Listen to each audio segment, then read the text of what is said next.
Michael Unisex Salon. Tu ni zingka article kasut banga chu. Michael dong hi Bangalore salon gatong sahin. Tu hi hungkle COVID chi chi thei talo hungkle Moreh Khopi sunga hi hichi registered hoita bola Michael Unisex Salon ti hapohin. Amuhi Moreh ward number 9 Forest Gate hi chilai hi ki paum ta chu July kasi mabangin Moreh apat anapot do ho chitna zilna chuleh city la metro la patata aga zilzo wa hung klewa Moreh Khopi sunga dia phatchum na ding le khantouna ding ahin pohlut jiu hi dunia hi inauguration program Maicham sim na khat di hin aswa mi to pantan ga view hite.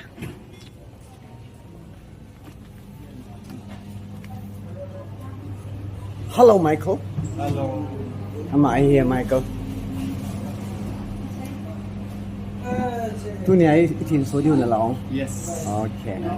Mi yung panta. Di pantay di talo na. Hey, kita pwede. Okay. I'm on time, right? Yes, you're on time.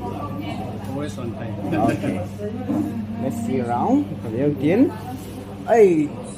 Dr. Andy sometimes on make cream bowl. Good morning cream bowl.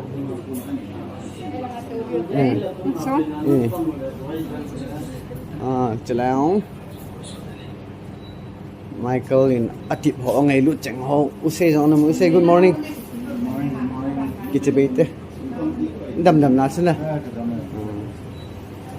ilang azong MELC chairman pa to pastor pa zong nomin kitibete ulut so tibeniyo ilang Michael pa he ma he ano na hi user olam ka user way olam ka ho ano na din share mo LCC ho ngin hi be usi to kay wang hi social servant ke hon boye LCC lo amun na no min chi Michael nu he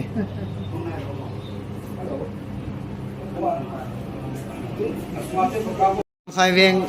Mahazon Thalili oi pulal boy ye Mahazon hung su tha ho he moi khala mi man ka mang zong ka sang at pang roi na sam kang tai good to hi program ka ki padiu hi tan Thensuona kin Maicham ti tau te na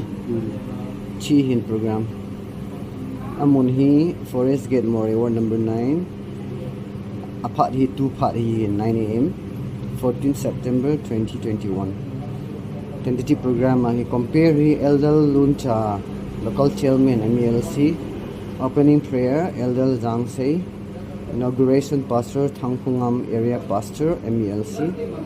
so speech if any speech Mr. Michael Salon proprietor closing prayer hi Eldel Jangin upazangin ahin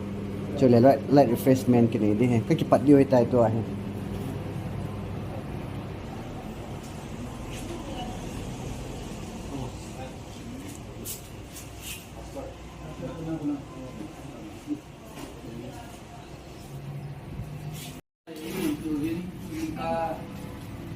Tayo sa Mali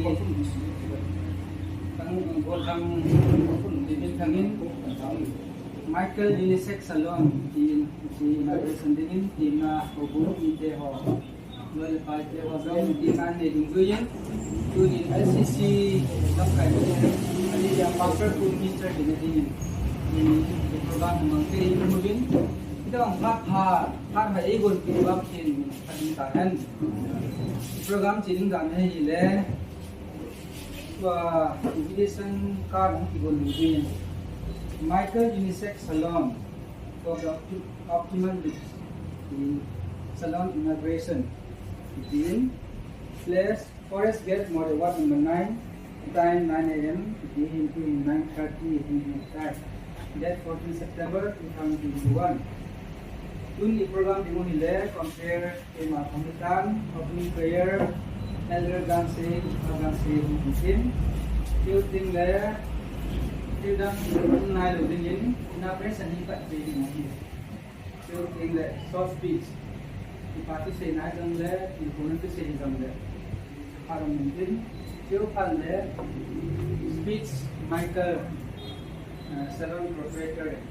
oh dengan le kita ni. Jadi caiting le closing prayer elder ganse hukum. At najeh hilang caiting le light refreshment in sumi penebon jam ini hintin tuin bile program macam cari sang le tapi ko mathan do na pazan seni kan ke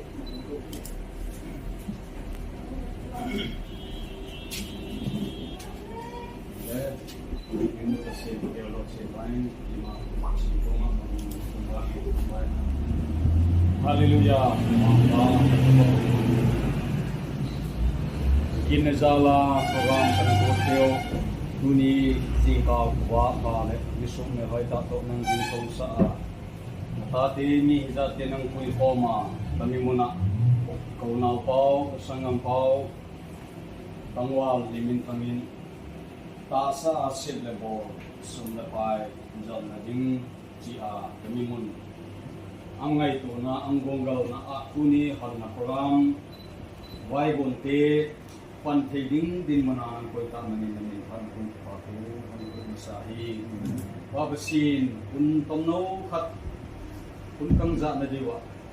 minister pu nang janglan mipite nang janglan hong linding te nang janglan ko hun teo apara Kasi bago sangin program ho inauguration party local pastor MSC Khantouna sama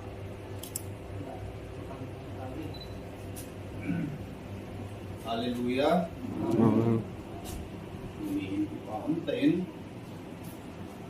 Ang dimitang Michael Unisex Salon. Ahi item nung tamatam kita ay muna may sampo na muna chunga ipipiyang mo lang tam kita daw ni so daw si lotin ane chede dinga program za ding dan ipatin tu sentence ne pa saying the ding daw ting le ti in su ho daw si Thensuona program nei tao na pen nei le ke program ni zai dai Sam number som ni leli Chan pu chang som na in sing ke te wo ke ko zo se na du khang sang mo wo khang lui lai da ki sim sa ko pi ho kang sang ko lo pi na leng pa cho nu te ningen pi che lo pi na leng pa hi koi ham the nei pe ko kai ma hi lo pi na leng pa hi pa ki ne pa ki ko an dunia ade dia now mi minin program gun moi na ba pi omin punia chiu ki bon ki tong do si hi pachi ki ko wen lang le ki lo min de ti he te la tam pi ki changin de ti he na lung thi ma pu na ang do le pachi na tan wei punia i bai bi lai bi le ko ki go zo siung na du khang sang la ko ho zo se dong ki wong na ki khang sang bi do pi na lem pa ang te na di na ti punia hi lo pi na lem pa in sunga hong du na HNP na ito koma ai le lo ti na ki nei hi ki na hai min lo ding lo pi na lem pa ku in sunga hong du ting le dam na min ki pa na min te na mi tam pi dong hong du no me ti dong na hai min lo ding a ni min kai ti pe en chi pan na lo pen hau sa na long tam da ong thowin pi dong le zo na pe ka ne chi na so le be hi ezi ai tu ni ai pa chi to nen a lo pi na lem pa na ina hong du ding ai ko ding wa hi en pa chi nen pi chi in hi na lo sung sia na to sung sia pa chi ta pe ko na chan che ne dingin lo pi na lem pa pa chi nen phat le ta en dunia hi en adi dia Michael Unisex Salon limin thang go thang limin thangin ahon hondinga agut ni lopi na leng pa to lo theding le phat theina sum le pai muna ting aloi agul te a dinga zong khantouna lo thin na dam na in theding le alung tu angai tu bang ta lu a zo theding in ke ma pathin thim pu pa sur thang pungamin pa pathin cha pa pathin thagau thim pathin minin hi chi in ka thim su ta na hi tao na ta nei ko hallelujah ai lung si no ka hin nau ka dam nau singa dunia di dia nau li min thangin hi chi angai tu na in chen lo chen le sum le pai mu na ding ki ba na dinga athil gun hi tunin kan thi su tawi ka pathin namina ki thin su in hi nangin lo lung se ta na thagawa hin chen pi in lang lunggel ngai tu anei ho zo se long hinang ma thei pi tu a het pi tu a hung pang ding ka taw pi nei tu ne hi chi in ka thin su thil asunga tam ta min tu ti le mi tam te na hen to ding wa hi na thagawin ama la to hom pi ti ho zo si dam na to na pui ding ka taw pi nei ato atham na zo si wa ama ding a lo thin a hung hi a atong ho zo si a ding a lo thin ai thei ding na su pan pat thei na chikim ka pi nei mingin thil ka bo ho zo se he nang ma nom lo ding la satanin pan ala nom ji in lung se ta satan hi chi in sunga hung na pan la ding na nazareth jesu min ka dal lo pi nei ka pa thing ta ka pa thin punya hi nangin nain chen pi lo wa hi le mi mi i za gum dong le be a hom kiu ta bang hi ji in lo sap na kiu se hi ji tu ni hin na su pa in lo sap na ding in ka hong pu in lo hin na ding in ka hong to nei ka pathin lung se te nang ma a hong di he ki ho ka hi win a customer ahin solding mi hing nang ma lung se ta customer tam pi lung thima thu win se lang hi chi in hingai na na ting le mi tam ta ding a lo hin na lung thai na in hin su sa di nong ka taw pi na hi anei pa hi in atong ding ho hi in asunga aman cha thing thil ho zo se hi ki su mo na hi lo ba ama adinga phat thei ku na hi thei ding in na kun ka in la ni na hi nang jesu tu ni a thiem kun ka hon panga hi hin chen pi a alungel angai tu hui thung ta ain bo do thei ni ding na tha ha na na pu din lang ka naw hi tu ti la thep hom ki ho do si le aman sa ding ho do si ama adinga lo hin na hi sa tan ki thu kha pi in Nazareth Yesu Kristus na pagtawa Amen. Ima pat man san sutan.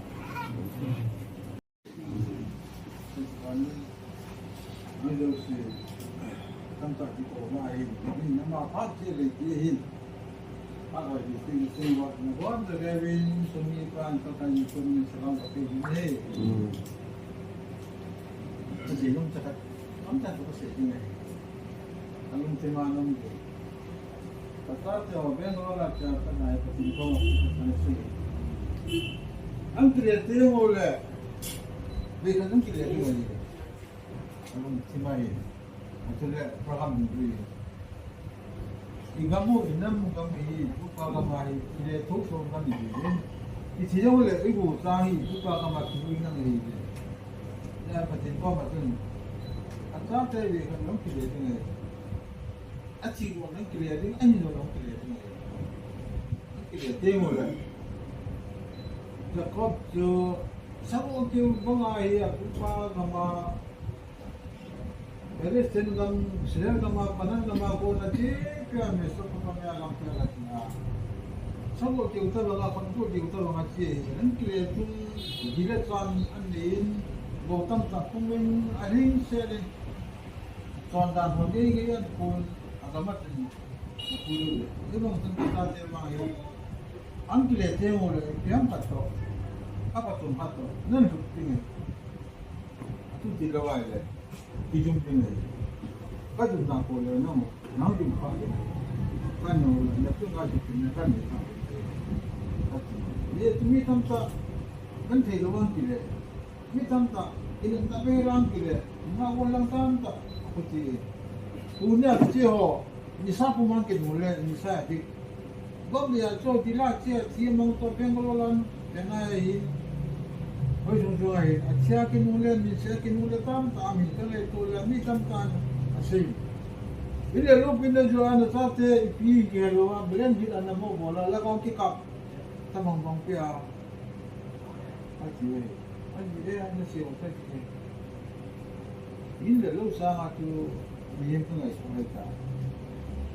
tate Vannoi Ham kachen nam khat de amu ro lo le building to ka building so man tam sa na cheng pa an lu ding ho chun ni khat ka ayu mang the alu mang the lo alu tin ba kachen na pe ding an hu suna ti pe am ka ki tin ding a ji sa khon nga wa na the ding anu ka pan chen e lu the ding go ha jo in agu ti ke kai ta ni ho na he na the wa in ti wa anti ta ho ti ko lu da amo e so lo ai alla ka tin na hi pa tin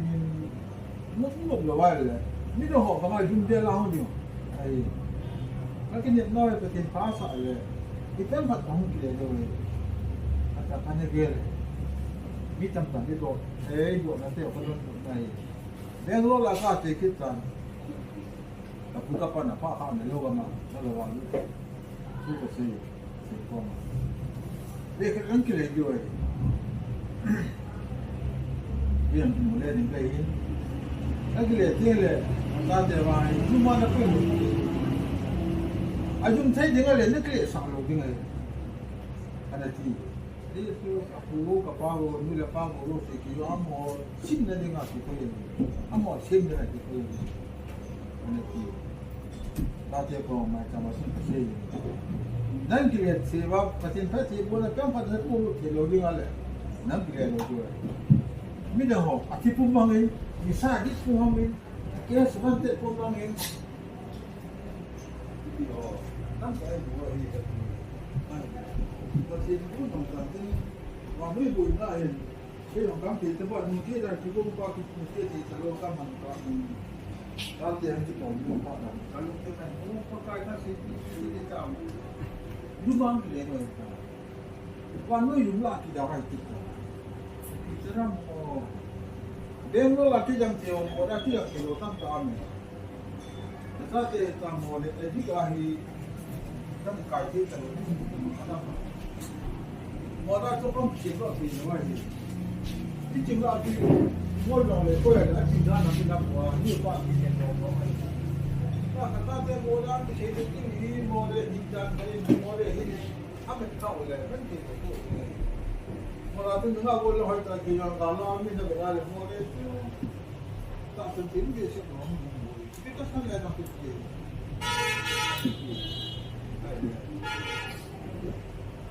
ko ka da da le ko ho le ti lo ko ta mo ko du ti mo alungtheh mo da sa mo a su mo ti ni ne mo de le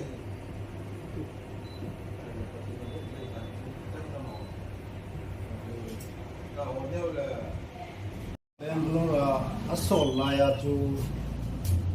mi tam tai angai them thei lo ei zeng jam lum thima chu pi hum tin na de o ti chu lungdel kamai sei nom lo wa nga chu lungdel ki nei tho he kan la pa the ne anu apa tauna samin kun chapang ho hi ba hi sei ba mun thim na khat khat to professional khat to hu ki la wi dia la hi le ta thu ni na taw na ta lo la ye lo sa me ki chu ma ki mun sei zo lo ta thi ne tu pa tu sei na hi ki zong la tu pa pium the zen in bol ham lin nin thamen tu mia micro Unisex Salon Moreh anh hoàn toàn thời hi dùng đâm ống thẻ dây mình phát cho thủ tục ống thì là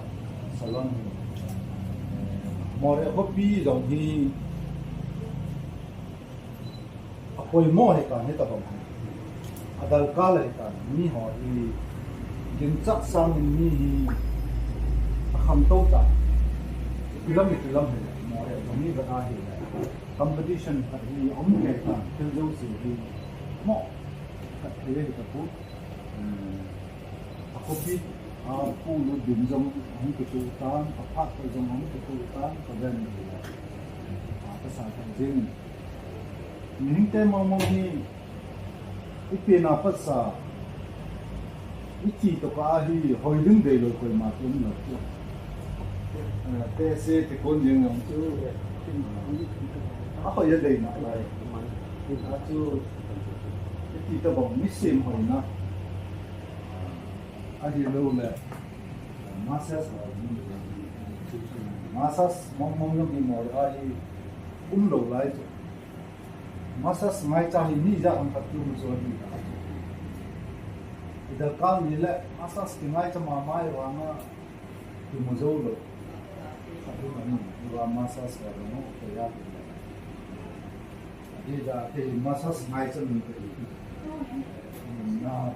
ni ki ko wa masas ki bo sa azing ni pe ye chu mo re chu kanu za ga hol ni ti le la mo zo lo ndam na cherry ko ko ro ha ki bo sa mà thật rất là sắp thì cái tỷ thì không thì lung thinh fresh luôn như là giống massage bao ngày họ thì mai cha ít lần như là giống massage thì mai cha cái gì khác thì thì cái gia đình giống apa mau kat chung dan kerjaan cái bạn này này chỉ chung cho nằm mang trái giống thì ha apa bút thì printing khanna an bollywood ki ahile ai ni ane lo la kan je chung ka party ka zen no cho han ni ham professional ka kaum do han mong du pao patin ni blessing ma ke din la ana to na ko na to chun nyang cha da ko na long chu blessing ma ke la ho sa na chung je me tong lo be a chu ba ho ya ko na to blessing pin no na tâm pi cái hồng lô chứ, lẽ sinh mà cái đây là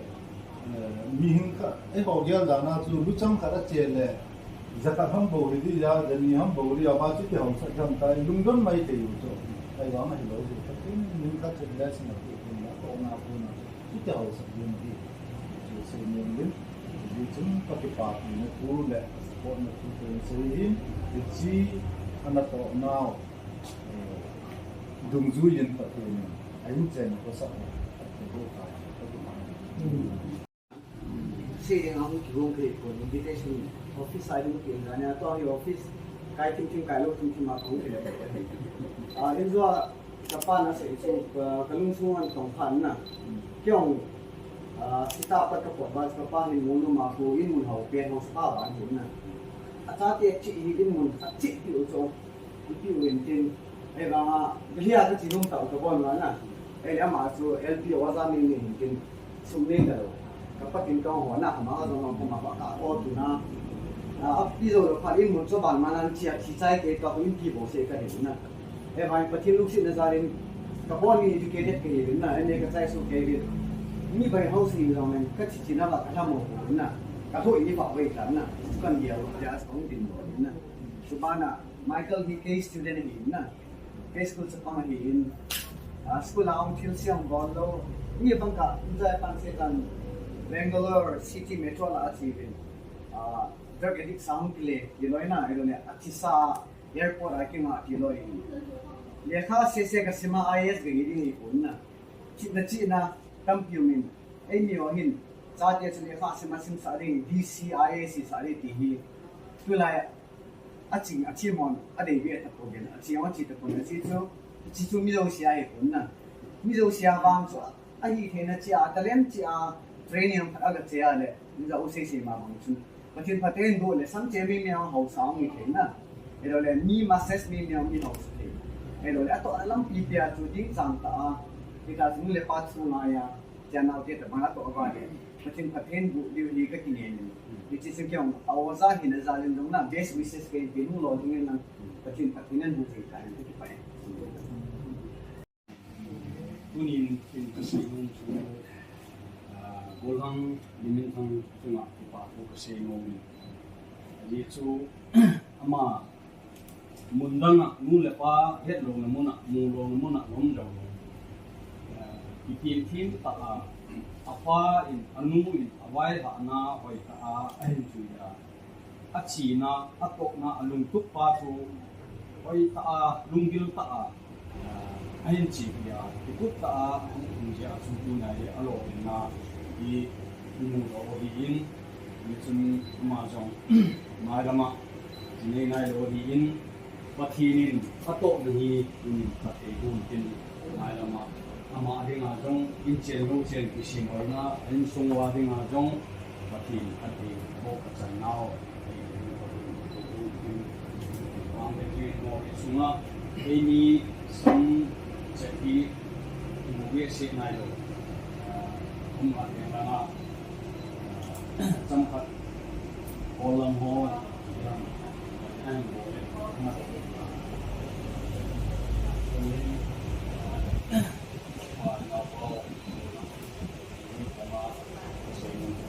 Volkan atau di akan sungai dengan aci. Yo di kat itu oleh kundi umam kat itu. Ini tuan-tuan itu pani terbangan gol, itu yang kami jual pakai. Setiap an buat sun jangan jangan macam kapan tiga tu. Kalau tinggal je pakai ke lain macam kapan tiga pun aja tu. Lagi orang boleh sini ada sen boleh. Itu kamera sen itu mau orang awalnya nak boleh tinggal namun semua payah hati mereka. Itu jangan pakai ini sindang pun ada kopi di ulang awal kita makan dan hampir terbangun bukan impor di banding kat anda sen atau gangguan lagi ada macam macam kachen tuchung ini. Jadi kita dapat pakai kau ini sebelum ini tergangguan lagi ahin bodoh. Kami akil doa hanya ini mau Thensuona program alungtheh jadi apa jadi kita ahin kopi kat jadi city kat ini sim sahaja bagian lagi ini dengan ini sim ini gamsu ini sim punam sim city saya mana sim ini city town ini sim hari ini apa lah itu town mau bodoh ini dia sim kopi saya bodoh Rumah kerja pun seperti dengan bodoh dia macam apa dia terbangun bodoh. Hati-hati ni pak masih injang apa injang hati panah dia orang turun ini dia mesti injang itu pun ini orang hati pantai itu pun keren. Asal lo orang hati palu itu hati pasuk dia itu ini cun jadi nanti kalau kema kondak kahina kema hum dikin itu Ipatunya kat kesenong sekali kan di dos nai di pathin aku ni di sei su de pathin di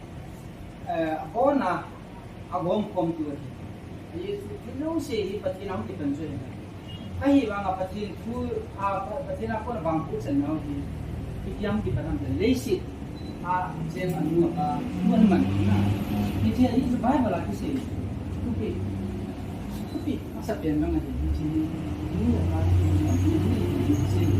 karena itu aja ini tanggi nu apa tu mengajin ama aku je pun nak kita dulu nahin sebab nak aku hin ini tanggahin mam sayang kalau orang yang nak kita mau usi nu lepas apa yang tak campur karena ini yang tak campur dia itu memang di dalam ini kita tu mana lagi alo kita kita mesti kita kamu Tuni ini pakai sanggup abin, kalau kada dia mereka pakai jemin.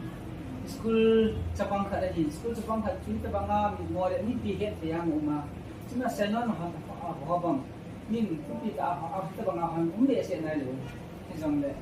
kita bangga hana jalan message dan buat dia nam aneh kuahi. Kita sain, jadi di profession kada ini simple aku lo. Tu kita aku ya je, tu pergi je. Selain mana program ada ngah, hubung kita kan, mulai pada tentang kau tentang. Bangun pisang walau sisung ngak welen, batu pensain,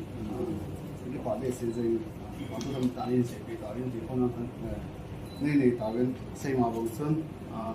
brief ni aku body ketiji, so penunggang PT, kasih satu lagi, pandangan saya. Ikut dan cuma ni itu kawan kan sudah cium. Hotel lang dia kena try awak. Dubai ada yang kan gibong juga, tenam Salon itu.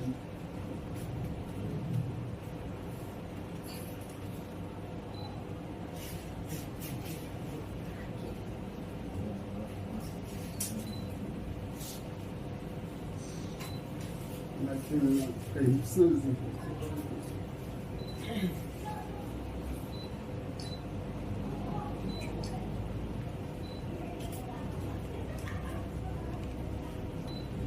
Depan panel cenggeng ini lah, jika lo kau itu mau kasih mama di.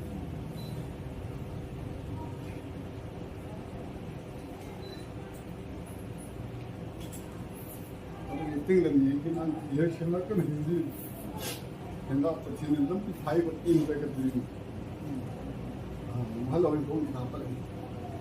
Ajar nanti lo sempat, macam itu.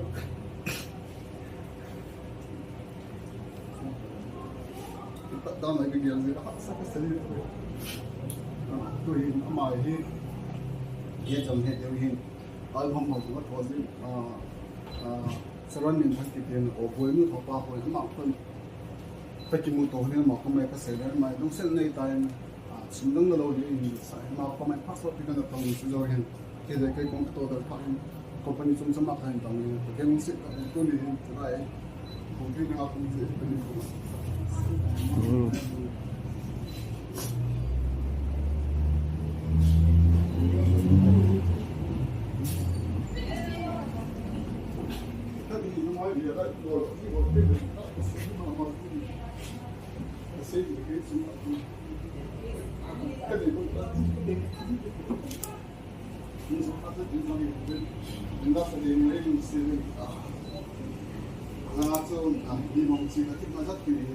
Lai mana ye terus itu hampir aku mungkin kau mati pasuk sedikit dari itu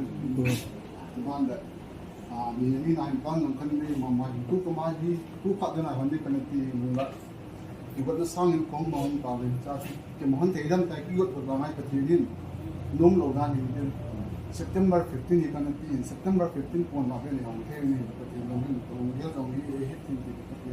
ibarat mau tak so ini cia sungang tak mau tengah ini alui dia tahun di dalam ini dalam kita sering kita ini mahu ini ini kita dapat dalam dia kita baikkan akan sih lain kalau akan lah saya pun kita dalam dunia yang kita dalam ini itu macam apa sih sudah pasang kan itu pun dia kita ini itu dia pun masih orang lagi